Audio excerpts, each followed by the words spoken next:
Greetings, American Indian Studies class, and Dr. Montgomery. I am going to read you my personal narrative that I wrote in relation to what we have been learning in the readings and videos in our class.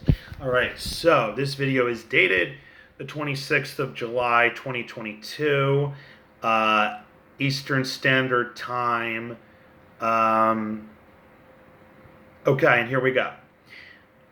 This story is called Why I Decided to Go to the University of Washington. Back in 2017, I had just recently been fired from ShopRite and I was looking for a job. But I got a little sidetracked and clicked a link on my computer. Then I started getting pushed from person to person. It was then that I had learned that I was pushed into having a conversation with an enrollment coach at Grand Canyon University. The woman on the phone kept telling me to give her my social security number. The Grand Canyon University representative said that they were going to try to get me financial aid to go to their school. I had given it some considerable thought too, and I really did not want to disappoint them, but I was not interested. I tried to look for an outlet. My dad just simply said to not take any of their phone calls anymore. They called for weeks, leaving messages on my phone wishing that I would work with them again. Later, I would find out that Grand Canyon University is one of those far-right Christian universities. I'm very glad that I didn't go there because they might have pushed a lot of their political views on me, which I don't agree with. I consider myself to be very left-wing. It would have been an institutionalized brainwashing and not learning of any particular subject. I want to go for history. I later heard some not so great things about Grand Canyon University having its very Christian bias on what they teach.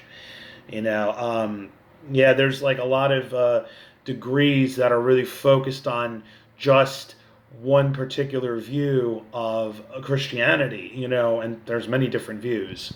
It wouldn't be almost until 2 years later that I would try again on another college idea. This time around, I tried to do it at Southern New Hampshire University. I remember I would send them documents and they would come back and say they hadn't gotten them yet. One document that I tried to send them was my transcripts from high school. They would keep telling me that they did not get the transcripts when I had sent them to school.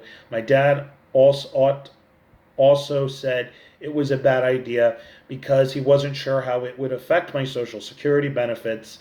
After that, I decided to give up on the college idea again. Then, almost a year later, I had heard about a site called EDX. They are a learning platform that educates people online. You can more or less attend some of the greatest universities and sit and listen to lectures at these universities for about $50 to even $1,000. These classes that you take are online and self-paced asynchronously. There are all kinds of courses that you can take on math, history, and the social sciences. I really wanted to take a course on American Indian Studies on EDX, but unfortunately, it is not offered at this time. When I started taking classes on EDX, the classes were developed. The platform, EDX, was developed by Harvard and the first two I took were Harvard and Columbia, and then eventually I did one with the University of Washington. And when you complete an EDX course, you are awarded a certificate with the name of the university on it. And then you can download the certificate. And so that's how it all started. So I just want to read like a beginning of my essay. So basically what happened is I really wanted to go back to college.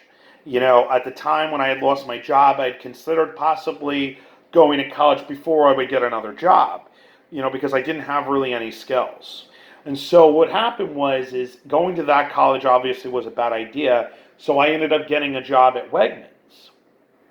But then I still had this desire to want to get an education because I know that with a college degree that it opens up a lot of job opportunities for a person, and I want to be able to have those opportunities. And so what ended up happening was I tried to go to a lot of different colleges and see if I could get accepted. I tried, a couple. One that I didn't mention here, Arizona State University. They ended up being way too expensive, and and also I didn't feel the education I would get would have been really good quality as compared to the University of Washington, and so I had to pass on Arizona State University. And so then I decided to go to the University of Washington, which has, American Indian Studies classes, really good American Indian Studies classes, which was what I wanted, but also a degree that is very affordable for out of state people such as myself. And I really appreciate the University of Washington allowing me to attend this college at a distance and everything. I've been very much interested in American Indian issues.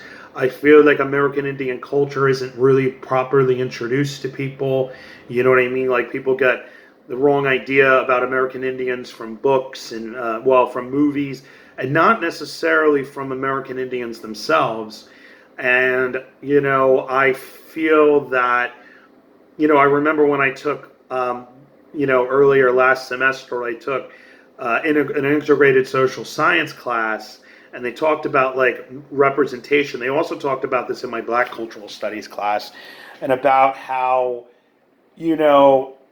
people can misrepresent you because sometimes when someone else is talking about you, they might be putting their identity over you. You know what I mean? Like, as they say, I forget, like, there's some kind of saying where, like, somebody's really talking about themselves when they really think they're talking about someone else. So there's that. And then there's also this idea that American Indians aren't allowed the same right as other cultures to be able to tell their own story. And I feel that we are flooded with movies like Dances with Wolves and Pocahontas and Peter Pan. And so, I mean, I would like to create maybe a story or a video game. Like I think about like Black Panther from Stan Lee. Like I wish I could do something like Black Panther, but it would be for American Indians.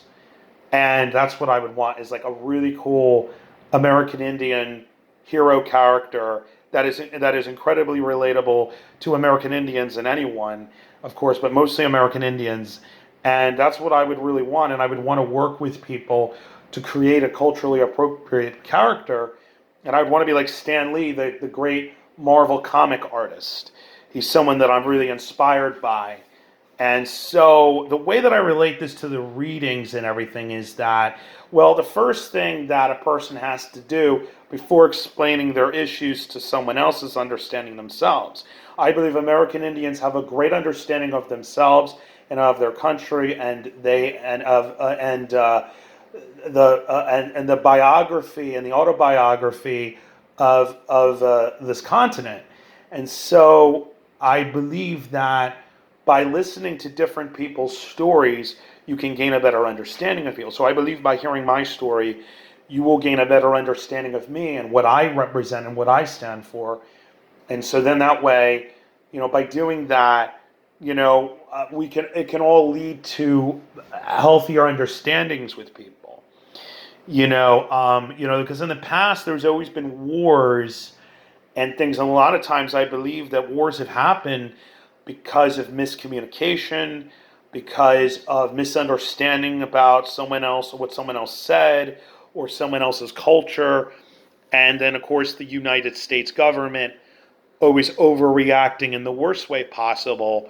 Like, I mean, just think about like the Kent University students in the 60s being sprayed with water, protesting against the Vietnam War or the Iraq and Afghanistan war, and how the U.S. government tried to, use 9/11 as a pretense to get into Iraq or Afghanistan. You know what I mean? The United States government did this to American Indians, by, moving the Cherokee through the Trail of Tears. And many American Indians died along the way. So the United States has a very, very dark history. And in order for it to get better, we need to start talking about it. Thank you.